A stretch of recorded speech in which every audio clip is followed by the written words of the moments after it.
The beauty of polarization. We are in a time right now where people have very clear opinions about politics, gender, generation aspects, parenting, just living life. So when it comes to polarization and having these very strong opinions, when it comes to politically, the beautiful part about it is that it's getting people to articulate really clearly where they stand. And we get to come to a balance eventually. So the core things that no matter what your political aspect is, that they have in common. Family values. They want to be safe. They want job security, housing security. So safety is the main aspect, safety and family. When it comes to generationally, we had boomers and Generation X who had very specific ideas on what it meant to have job security and to provide for their families, how to raise a family, how to have relationships, etc. When it comes to Generation Z and Generation Alpha, it's that aspect of we don't know what we want, but we don't want that, right? Because they saw how unhappy and how not everyone, obviously, but how the majority of the generation was very unhappy or fulfilling their roles out of duty and obligation, not necessarily desire, right? There were a lot of people who didn't believe in therapy, didn't believe in coaching, didn't work on personal development. If they were unhappy, they just existed, right? It was go to work, come home, have dinner, watch TV, go to bed for a large portion. Or if it was typically in heterosexual relationship where it was the wife who, took care of the kids, cleaned the house, made dinner, cleaned up, and then did whether it was knitting, whether it was prepping for the next day, whether it was putting the kids to bed. But there wasn't a whole lot of communication. There wasn't a whole lot of joy. There wasn't a whole lot of freedom or outward expressions of love, right? Typically, Boomer and Generation X men weren't the ones to communicate. They denied their voice. They denied their boundaries. They didn't embody joy for themselves, for the most part.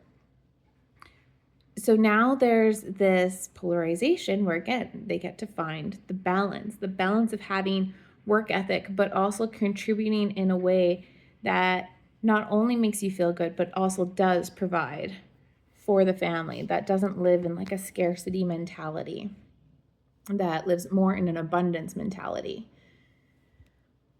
When it comes to gender, the polarization of gender, what it means to be a man, what it means to be a woman, what it means, and people have very strong opinions on what it means to be transgender or non-binary.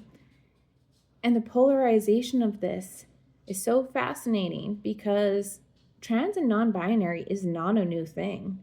It's ancient.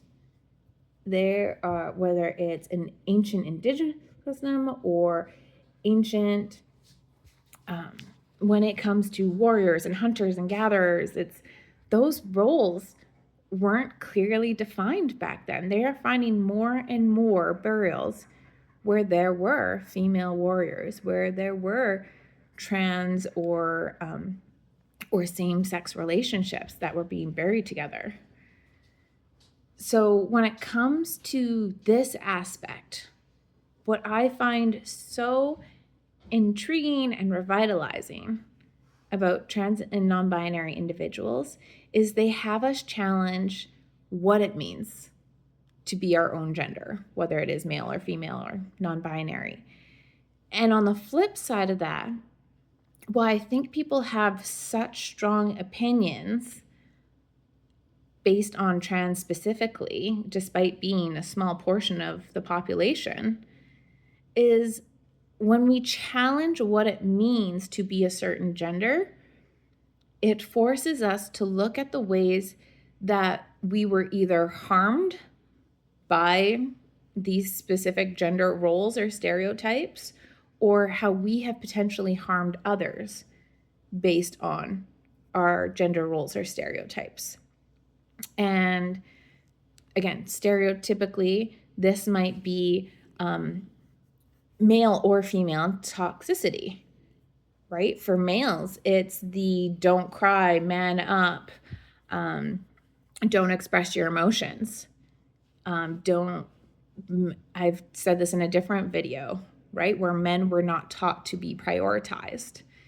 And then for women, it's the emotional manipulation, it's the denying of boundaries, it's the not speaking up.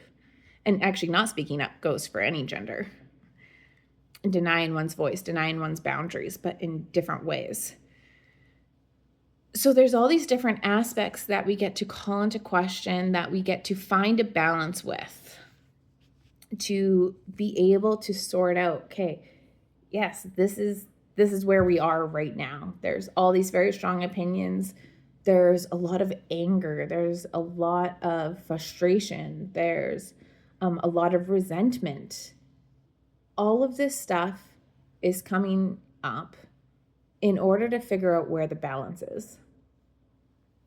So yes, we're right in the middle. The analogy I like to give the most is it's like when you're cleaning kitchen cupboards, you have to take everything out. That spice cabinet, you have to take everything out, wipe the bottom, and figure out what goes back. Maybe things are expired. Maybe they're outdated, so they need to go. Maybe there's things that, you know what, we want to use it more. We want to put it as more of a focus. It's going to be put in a different position. And then there's other things that aren't as important anymore. So they'll be put off to the side, or they'll be used up and we can carry on a new way.